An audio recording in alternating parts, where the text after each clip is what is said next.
अमेरिकेचे अध्यक्ष Donald Trump यांनी भारत रशियाकडून तेल खरेदी करत असल्यानं 50% टॅरिफ लादले। भारतावर अतिरिक्त 25% कर लादण्याच्या कार्यकारी आदेशावर डोनाल्ड ट्रम्प यांनी स्वाक्षरी केली। ही कर वाढ 21 दिवसानंतर म्हणजे 27 ऑगस्ट पासून लागू होईल। रशियाकडून तेल खरेदीमुळे भारतावर ही कारवाई करण्यात आल्याचं आदेशात म्हटले। 25% अतिरिक्त करामुळे अमेरिकेचा भारतावर एकूण आयात कर 50% झालाय। दरम्यान टॅरिफ वॉरला आता नवं वळण मिळण्याची शक्यता आहे। डोनाल्ड ट्रम्प यांच्या टॅरिफ बॉम्ब नंतर चीन चक्क भारताच्या बाजूने असल्याचं दिसतंय।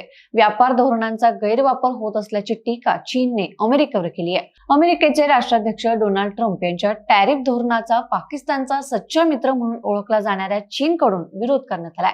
अमेरिकेने भारतावर अतिरिक्त टॅरिफ लावल्यानंतर चीनची भूमिका समोर आली।